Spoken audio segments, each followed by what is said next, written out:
नई सोच, सही दिशा की प्रस्तुति।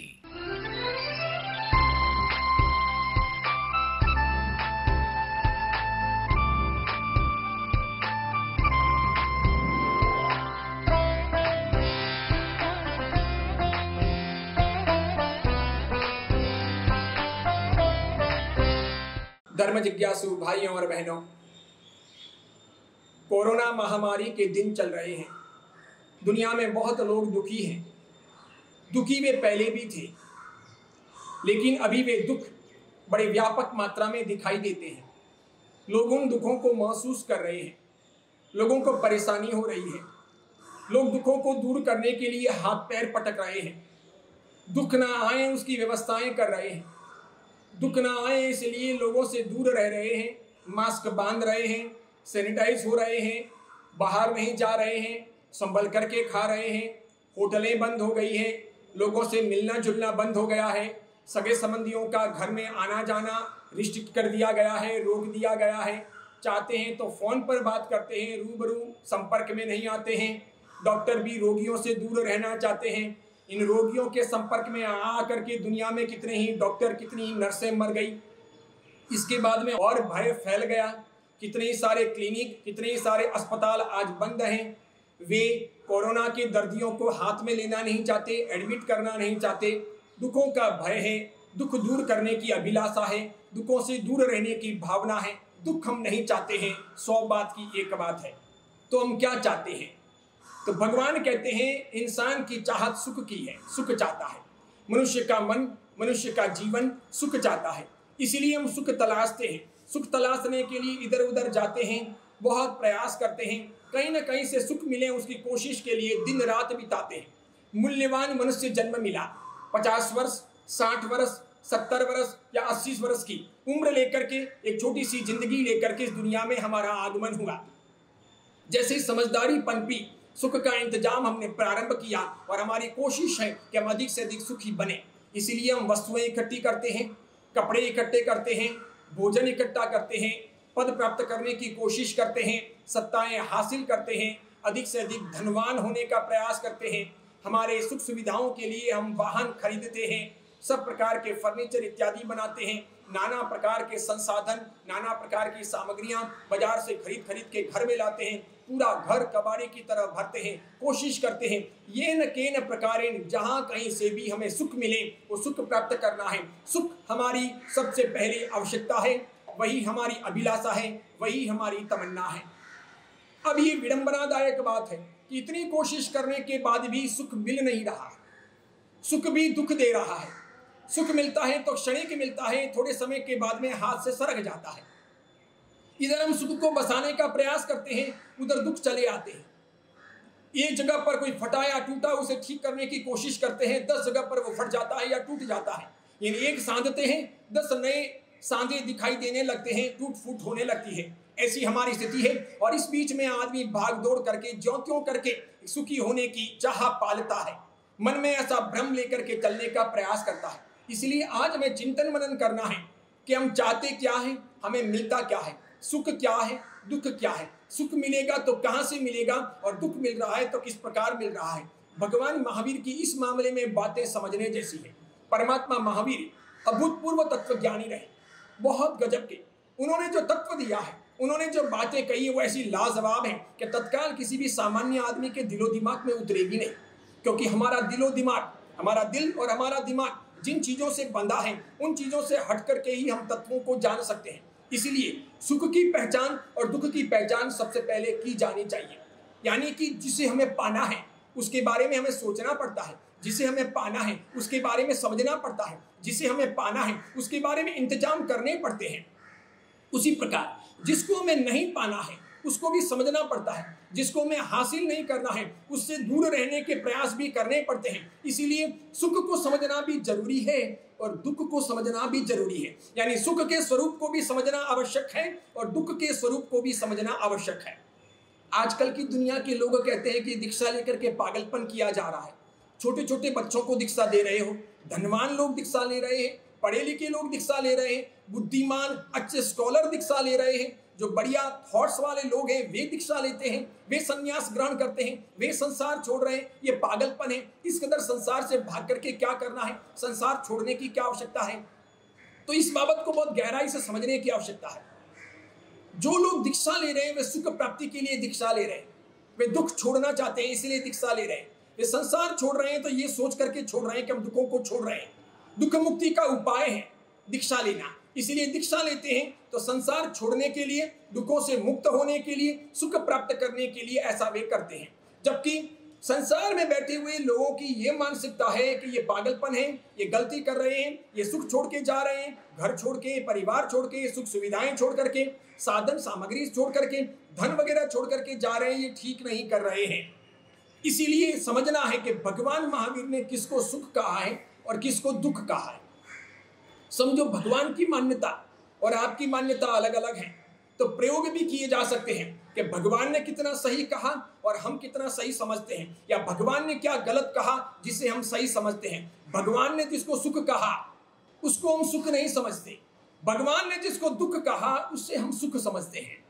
यानी भगवान ने जिन चीजों को दुख समझ करके छोड़ा वो हम अपनाना चाहते हैं, उसे हम स्वीकार करना चाहते हैं, उसे लेकर के चलना चाहते हैं, और वापस हम कहते हैं हमें सुखी बनना है, हमें सुख चाहिए है, हम सुख के लिए प्रयास कर रहे हैं, पकड़ रहे हैं दुख। भगवान ने दुखों को छोड़ा, भगवान ने जिन वस्तुओं को छोड़ा वे भगवान को दुखी लगी, वे भगवान को लगा कि ये दुख है, ये द्रव्य दुख भी है और भाव दुख के कारण भी है, इनको छोड़े बिना भाव सुख मिलेगा नहीं, परम सुख मिलेगा नहीं, मुक्ति की उपलब्धि होगी नहीं, निर्वाण की प्राप्ति होगी नहीं, सर्व कर्मों की निर्जरा होगी नहीं, सब पापों से आत्मा मुक्त बनेगी नहीं, यानी कि दोष मुक्त हमारी मनस्थिति बनेगी नहीं, इसलिए इनको छोड़ना आवश्यक है। ये सोच करके भगवान ने छोड़ा। अब भगवान ने जिन जिन को छोड़ा वो सब हम अपना रहे हैं, हम इकट्ठा कर रहे हैं, हम हासिल कर रहे हैं और उस सामग्री के आधार पर सुखी होना चाहते हैं। हम में से बहुत सारे लोग ये सोचते हैं कि घर सुख देता है इसलिए हम घर का निर्माण करते हैं। बहुत सारे लोग ये सोचते हैं कि घर और परिवार भी सुख देता है इसलिए परिवार की निर्मिति करते हैं, परिवार बढ़ाते हैं, परिवार के पालन पोषण का प्रयास करते हैं, परिवार लंबा चौड़ा करने की कोशिश करते हैं। पैसों से सुख मिलता है ये भी हमारी धारणा है, इसलिए अनाप शनाप पैसा, धन, सामग्री, वैभव इकट्ठा करने की कोशिश करते हैं, रात दिन कमाते हैं, दौड़ भाग करते हैं, पसीना बहाते हैं, मूल्यवान जीवन व्यतीत करते हैं, खून पसीना एक करके धन कमाने की चेष्टा हमारी कल भी थी, आज भी है, शायद कल भी रहेगी। कपड़े भी हमें बहुत लुभाते हैं, फैशन भी लुभाती है, रोज नई फैशन इजाज होती है, हम उसे अपने घर में, अपने जीवन में लाते हैं, नए नए कपड़े सिलाते हैं, नई नई सामग्री लाते हैं और उन सब से भी सुखी होने की, उन सब से भी समृद्ध बनने की, उनके आधार पर परम सुख की अभिलाषा पूरी करने की कोशिश करते हैं। कई लोगों को चलना फिरना ठीक नहीं लगता, सुख सुविधाओं के लिए वाहन खरीदते हैं। कम पैसे थे साइकिल लाए थे, थोड़े पैसे बढ़े कोई स्कूटर या काइनेटिक ले आए, अब जब पैसे बढ़े कार लाए, लेकिन कार ला करके भी पेट नहीं भरा, ब्रांडेड गाड़ियां लाना शुरू किया, एक बेची दूसरी लाई, दूसरी बेची तीसरी लाई, एक खड़ी है पार्किंग में दूसरी और खरीद ली, यानी वाहनों से हमें सुख मिलेगा ये भी हमारी मान्यता थी और इसीलिए हमने अधिक से अधिक वाहन खरीदने, वाहन के अधिकारी होने का प्रयास किया। मान्यता थी क्या, मान्यता है भी, उसके सिवाय लोगों को ये लगता है कि नाना प्रकार की भोजन सामग्री हमें सुख देगी, इसीलिए रोज नित्य नए व्यंजन बनाते हैं। वे अगर व्यंजन घर में नहीं बनते हैं, वे स्वादिष्ट नहीं होते हैं, तो चाटने के लिए, खाने के लिए, जैसे भूखमरी से आए हो वैसा दिखाने के लिए बाजार भागते हैं, होटलों का खाते हैं, बलियाबख्श खाते हैं, अनंतकाय खाते हैं, गंदा खाते हैं, बासी खाते हैं, गंदे लोगों का हाथ का बनाया हुआ खाते हैं, बिना छने हुए पानी का खाते हैं, बिना समय का खाते हैं, बिना मौसम का खाते हैं, नहीं खाने जैसा खाते हैं, सिर्फ जीभ के लिए खाते हैं। हमें यह लगता है जीभ को अच्छे अच्छे व्यंजन देंगे, स्वादिष्ट भोजन देंगे, मुझे सुख मिलेगा। 2 क्षणों के लिए जीभ स्वाद लेती है, वो सब चीजें पेट में जाती है, कचरा बनकर मल में परिवर्तित होती है, बाहर निकल जाती है, न उसका ठीक से खून बन पाता है, न वो शक्ति देता है। नाना प्रकार के अभक्ष अनंतकाय जीव हिंसा का कारक बनते हैं, पेट को भी खराब करते हैं, मन को भी खराब करते हैं और धीरे धीरे आत्मा की हानि करते हैं। फिर भी हम भोजन के लालचू हैं, ऐसा लगता है जैसे हम साइबेरिया के जंगल से आए हैं, टूट पड़ते हैं। अभी लॉकडाउन जैसे ही पूरा होगा, होटलें खुलेगी, लारी खूमचे सब तैयार हो जाएंगे, सज करके बाजार में फुटपाथों पर आएंगे और लाइनें लगेगी, कतारें लगेगी, लोग खाने के लिए कतारों में खड़े रहेंगे। कभी अगर फोटोग्राफी करेंगे, वीडियोग्राफी करेंगे उन खाने वालों की, तो ऐसा लगेगा जैसे ये बहुत दिन के भूखे हैं, कोई अट्ठम या मांसकमन करके आए हैं, इन्हें घर से खाने को नहीं मिला है, घर से खदेड़ दिया गया है, इसलिए बेचारे खाने के लिए यहाँ लाइन में खड़े हैं। इस कदर खड़े रहेंगे, सिर्फ पेट भरना है ये हमारा इंतजाम नहीं है, भूख मिटानी है ये भी हमारा इंतजाम नहीं है। हमारा मन ये कहता है कि मैं स्वाद लेना है, भोजन से सुख प्राप्त करना है, नाना प्रकार के व्यंजन चाटने हैं, ऐठने हैं, और इसीलिए बहुत अधिक खाने वालों को, स्वादिष्ट खाने वालों को तपस्या अच्छी नहीं लगती, वे तपस्या कर नहीं सकते। वैसे तपस्या न हो पाए इसमें कई चीजें काम करती है। पूर्व का पुण्य हो तो तपस्या होती है, पूर्व की लायकात ना हो तो तपस्या नहीं होती, वर्तमान का शारीरिक बल ना हो, निष्ठा ना हो तो भी तपस्या नहीं होती, संकल्प ना हो तो भी तपस्या नहीं होती। जैसे मैं हूं, मेरे जैसे आदमी को बहुत अधिक खाना तो खाया नहीं जाता, लेकिन तपस्या नहीं होती। लगता है किसी जमाने में भूखमरी में जन्मा हूंगा, इसलिए यहाँ आकर के भी बार बार खाने का मन होता है, लेकिन तप करने का मन नहीं होता, और तप करता हूं तो शांतिपूर्वक जी नहीं पाता। लेकिन कुल मिलाकर खाने की जो लालसा है, खाने की जो इच्छा है, खाने की जो तृष्णा है, वो ये बताती है कि हम सुख चाहते हैं भोजन से। कई लोग हैं जिनको घर मिला, परिवार मिला, पैसा मिला, फिर कपड़े मिले, नाना प्रकार की साधन सामग्री मिली, वस्तुएं मिली, वाहन मिले, भोजन मिला, तो भी पेट नहीं भरा, क्योंकि मन की भूख अथाग है, ये अनंत है, असीम है, इसे रोक पाना मुश्किल है, इसे समझना भी मुश्किल है। ये कितना चाहता है ये समझ भी नहीं पाते, इतनी इसकी भूख है, जितना इसको दो ये और मांगता ही रहता है। ये ऐसी भट्टी है, इसमें जितना होमो सब स्वाहा हो जाता है। जितना दिन से शाम तक आपने होमा, सवेरे दूसरे दिन उठोगे आपको लगेगा पूरी भट्टी जल करके खाक हो चुकी है, और नई चीजें मांग रहा है ये मन। उसी प्रकार ऐसे लोगों को नाम भी बहुत लुभाता है। दुनिया में नाम के लिए कितने ही पाप होते हैं, नाम के लिए कितने ही काम होते हैं। नामेशना के लिए, मानेशना के लिए इंसान मरता है, नाम के लिए, इज्जत आबरू के लिए सब कुछ दांव पे लगाता है, नाम के लिए प्रपंच करता है, नाम के लिए झूठ बोलता है, नाम के लिए पैसे खर्च करता है, नाम के लिए बनावट करता है, नाम के लिए चमचागिरी करता है, या अपने चमचों को तैयार करता है, और इस प्रकार अपना नाम हासिल करने, अपना इज्जत आबरू का एक रुतबा बनाने के लिए वो कोशिश करता है। कितनी भी कोशिश करें ये नाम शाश्वत नहीं है। तीर्थंकर के नाम भी 324 से अधिक रहते नहीं। चक्रवर्ती का नाम भी दूसरा चक्रवर्ती आता है और मिटा देता है। तो फिर हमारे नाम कब रहेंगे, कैसे रहेंगे? इतना सब जानते हुए, सुनते हुए भी, या अनजाने में भी हम नाम के लिए, इज्जत के लिए, आबरू के लिए, खोटी अपनी शौहरत बनाने के लिए, अपने इस नाक के सवाल के लिए बहुत लड़ते हैं, झगड़ते हैं, रोते हैं, चीखते हैं, चिल्लाते हैं, मन ही मन में तनाव ग्रसित रहते हैं, डिप्रेशन में चले जाते हैं। थोड़ा नाम कम हुआ, थोड़ा सम्मान कम मिला, थोड़ा मान कम मिला, अगर हमें स्टेज पर नहीं बुलाया गया, हमारे बदले में किसी और को खड़ा कर दिया गया, अगर हमें बैज नहीं पहनाया गया, फूल माला अगर हमारे गले में नहीं आई, माइक पर अगर हमारा नाम नहीं बोला गया, बैनर में हमारा नाम अगर नहीं छपा, हमें बहुत दुख लगता है।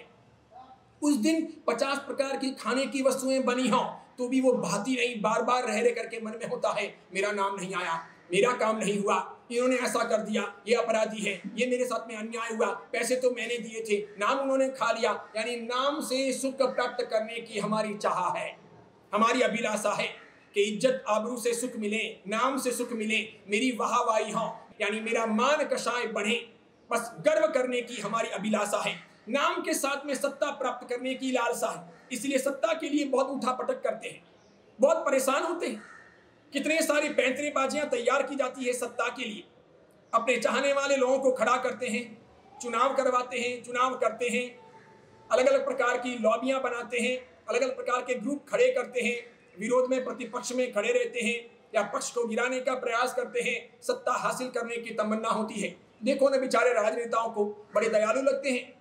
मैंने अब तक ये नोट किया, बहुत बार मैं सोचता हूं कि कोई भी राजनेता जब पद पर बैठा होता है, सत्ता में होता है, तब लगभग उसकी मृत्यु नहीं होती, क्योंकि सत्ता का सुख भोग रहा है, सत्ता के सुख में मशगूल रहता है। लेकिन सत्ता ना मिली हो तो वो मर सकता है, और सत्ता खो गई हो तो भी वो मर सकता है। इसलिए अधिकांश राजनेताओं की मौत कब होती है?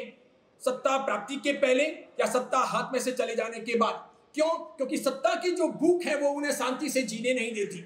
इसलिए सत्ता ना मिली तो शांति से जी नहीं पाएंगे, हाथों हाथ चिंता में इधर उधर तनावग्रसित होकर, परेशान होकर, बीमार पड़ करके मर जाएंगे। या सत्ता आई थी और हाथ से सरक गई, तब भी वे मर जाएंगे, जिंदे नहीं रह पाएंगे। बिना सत्ता के वे जी नहीं सकते। वे ऐसे जीवाणु हैं, ये ऐसे वायरस हैं नेता लोग कि ये बिना सत्ता के जी नहीं सकते। इसलिए सत्ता प्राप्त करने के लिए किसी को भी लग जाते हैं, किसी को भी लगा देते हैं, गिरा देते हैं। सत्ता में अधिक नहीं मरते, सत्ता के पहले या सत्ता के बाद में मरते हैं। सत्ता भी इंसान की चाह है, सुख प्राप्त करने की कोशिश है कि सत्ता से मुझे सुख मिलेगा, सत्ता से शांति मिलेगी, सत्ता से परमानंद मिलेगा, सत्ता से मैं सर्वस्व हासिल कर पाऊंगा, सत्ता से मैं बड़ा आदमी बन पाऊंगा। ये सत्ता राजनीति की हो, ये सत्ता समाज की हो, ये सत्ता संघ की हो, ये सत्ता किसी मंडल की, संगठन की हो, ये सत्ता किसी क्रिकेट टीम की, अपने वहां के किसी छोटे मोटे गली कूची की हो। सत्ता प्राप्त करने की लालसा सभी को होती है। क्या बात करूं आपको, पद की, नाम की और सत्ता की जब बात करें तो ये लालसाएं तो आधुनिक जमाने में साधु साध्वी जी भगवंतों में भी देखने को मिलती है, ये मेरे में भी हो सकती है। इन सब चीजों को जब तक हम नहीं समझते हैं तब तक भगवान के वचनों के साथ में न्याय नहीं हो सकता। जब तक इनको नहीं समझते हैं तब तक महावीर की वाणी दिलो दिमाग में नहीं उतर सकती और साधना फलीभूत नहीं हो सकती। ये घर की इच्छा, घर से सुख प्राप्त करने की इच्छा, परिवार बढ़ाने की इच्छा, परिवार के सदस्यों से सुख प्राप्त करने की लालसा, पैसा कमाने की इच्छा, पैसों से सुखी बनने की तमन्ना, वाहन, कपड़े, वस्तु, साधन, सामग्री एकत्रित करने की इच्छा और इन साधन सामग्रियों के आधार पर, मटेरियल के आधार पर, पुद्गलों के आधार पर सुखी होने की इच्छा। देखो हम कितने भ्रम पालते हैं। इसके बाद में भोजन, नाम, सत्ता, पद की प्राप्ति, इसके लिए उठा पटक, इसके लिए दौड़ भाग, नाना प्रकार की लालसा। ये सब हो जाने के बाद में भी हम चुप नहीं रहते, पर्यटन के लिए जाएंगे, घूमेंगे, नाना प्रकार के अपराध करेंगे, नहीं करना जैसा करेंगे, नहीं खाने जैसा खाएंगे, नहीं रहने जैसा रहेंगे, सारी मर्यादाओं के उल्लंघन करेंगे, उद्भट वेशभूषाएं धारण करेंगे, अवसर मिला तो शराब पी लेंगे, कैसीनो में चले जाएंगे, जुए वगैरह खेल लेंगे, पत्नियां दूसरों की होंगी उनको भी स्पर्श कर लेंगे, नई नजरें कहीं पर भी गड़ा देंगे, कितने कितने अपराध कर लेंगे। एक इंद्रिय जीवों को सताने, उन्हें परेशान करने और उनसे सुख प्राप्त करने के लिए घास फूस पर चलना हो, स्विमिंग पूल में नहाना हो, एरोप्लेन में जाना हो, आकाश से कूद करके नीचे गिरना हो, अन्य नाना प्रकार की वस्तुओं के सेवन करने हो या अन्य प्रकार के सब रूप रंग देखने हो, सबके अंदर मशगूल रहते हैं। कुल मिलाकर के तमन्ना क्या? अपने मन से पूछो, अपने आप से पूछो, अपने दिल से पूछो, अपने भीतर के इरादों से पूछो कि इच्छा क्या है, चाह क्या है, चाहते क्या है, क्या चाहिए है, किसकी अभिलाषा है, कोशिश कौन सी है। हमको चाहिए है सुख, सुख प्राप्ति की अभिलाषा है और इसीलिए इन सब चीजों का इंतजाम करते हैं। भगवान कहते हैं जिनको आप सुख समझ रहे हो वे सब तो दुख है, वे सुख नहीं है। वो ब्रह्म है हमारा कि हम उसे सुख मानते हैं।